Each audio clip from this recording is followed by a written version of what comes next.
Lucifer, Beelzebub, the beast, Satan. Hail, Satan. Hail, Satan. When you say Satan to me, I think God. He has been called many names.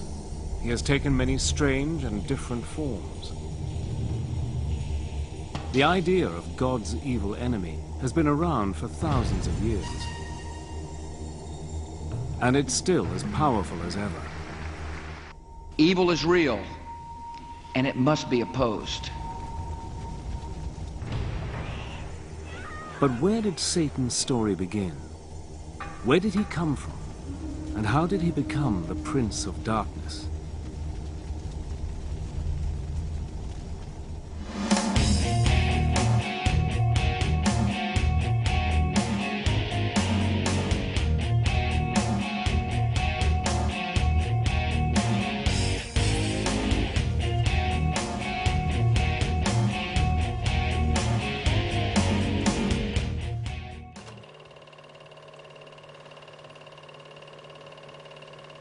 More than 3,000 years ago, in the deserts and pasture lands of the Middle East, unknown hands wrote the earliest chapters of the Hebrew Bible.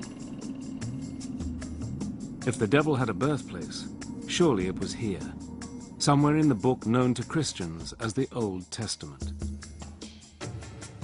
In the oldest books of the Bible, a character called Satan does appear, but he's nothing like the Satan we imagine.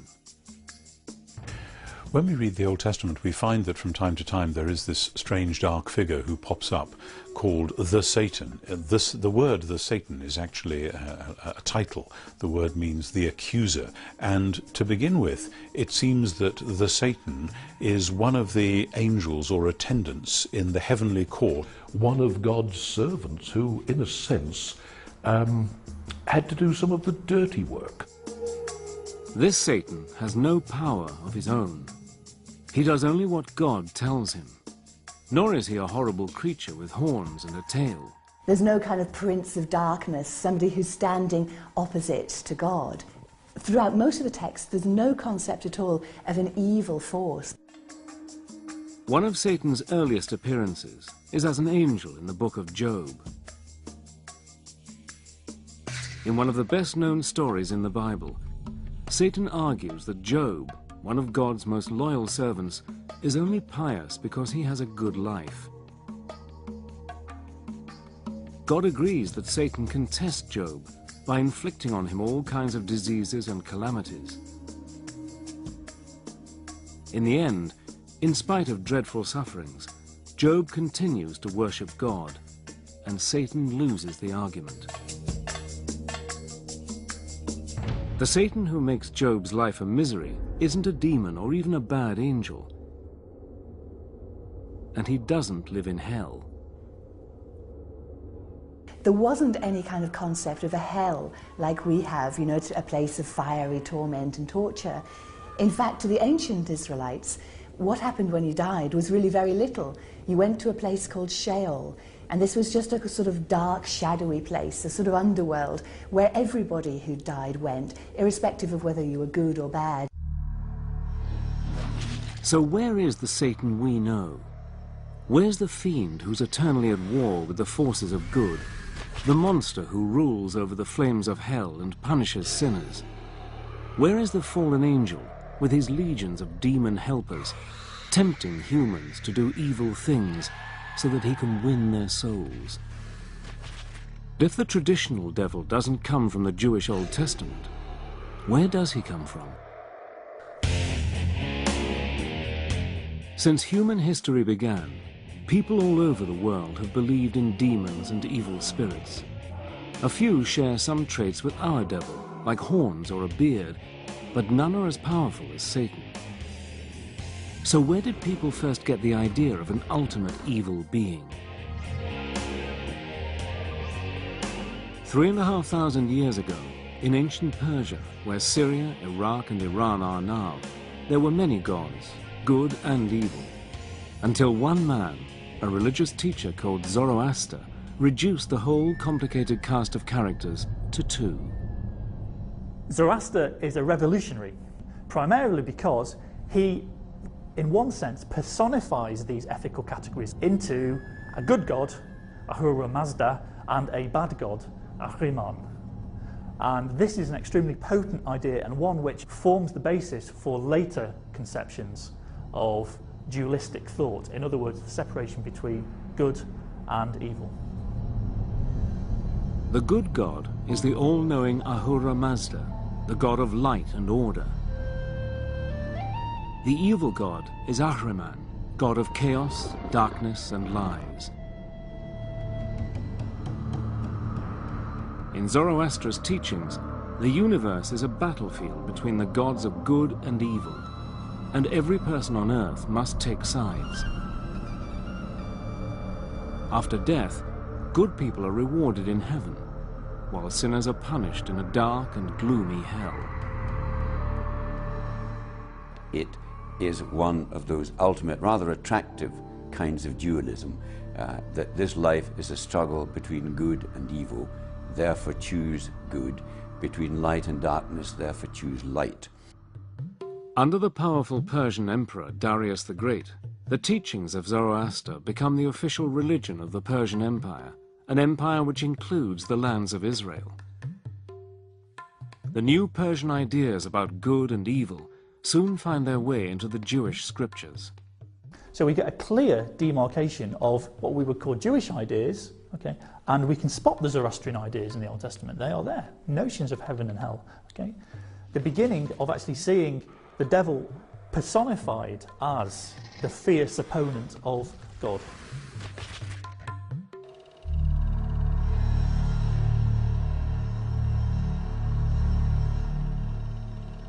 As the Persian Empire in turn is defeated by Alexander the Great, Greek culture comes to ancient Israel. The Greeks introduce a huge cast of gods and goddesses, including one who will shape our image of Satan for centuries. Hades has a black face or black beard. He sits on a throne, often made of ebony, and he wields a two-pronged fork, not for prodding sinners, but for blasting things to bits. To the classical Greeks, the underworld was ruled by Hades, who was the god of the dead. He was one of the Olympian gods, but he seems to have spent most of his time in this dark, shadowy underworld, which is also called Hades. Now, he wasn't a very nice character. He seems to have been very morbid and morose, and nobody really liked him. None of the gods liked him, and certainly no humans liked him. Hades wasn't very likable, but he wasn't evil either. In fact, the ancient Greeks see Hades as a god of justice. They believe that when people die, they go to Hades, and he decides whether they go to a place of happiness or a place of misery. As ruler of the world underground, Hades is also the god of wealth and abundance. In a dim memory of Hades, people have believed for centuries that the devil can make you rich. As well as the brooding character of Hades, the Greeks give the world another familiar ingredient of the devil's story. In a famous myth, Zeus, the greatest of the gods, defeats the winged serpent Typhon and throws him down to Tartarus, the lowest region of the underworld. Over the following centuries, the myth grows into the story of how the angel Satan rebels against God and is thrown out of heaven with all his followers. Satan's allies, the fallen angels, become his legion of demons.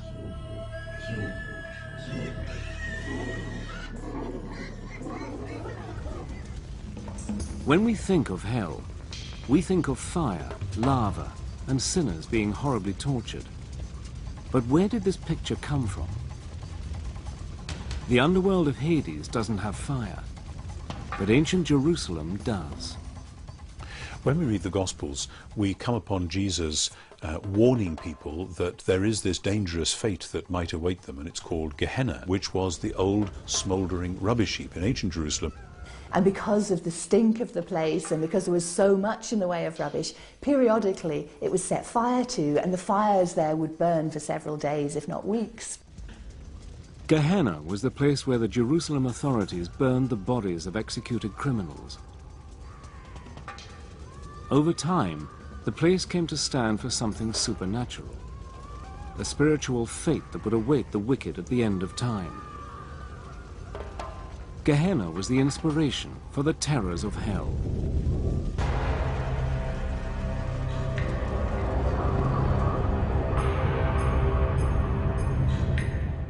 By the time the Christian Gospels are written, towards the end of the 1st century AD, Satan has grown into a powerful figure.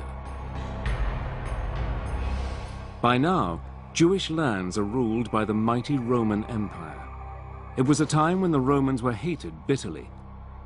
To many Jews and Christians persecuted by Rome, Satan is the evil force behind Caesar's throne.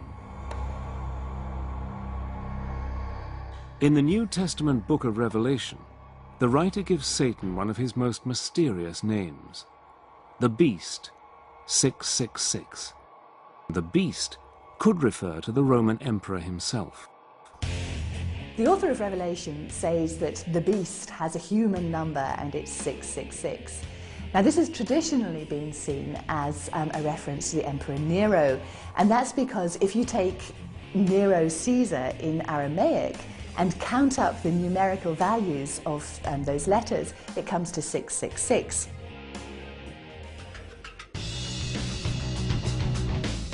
The book of Revelation says that the devil was sent down by God into the abyss, where he will be locked up for 1,000 years.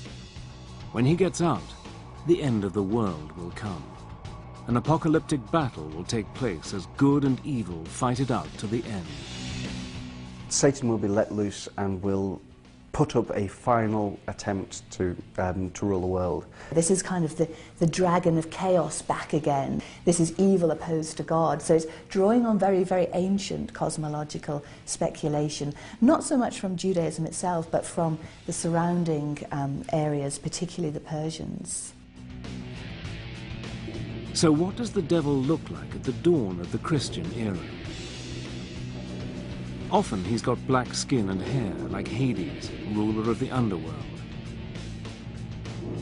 His wings echo the story that he was once an angel, although they look more like the wings of a dragon. For thousands of years, the dragon was the symbol of an evil force. And it's from the dragon that Satan inherits his taloned feet.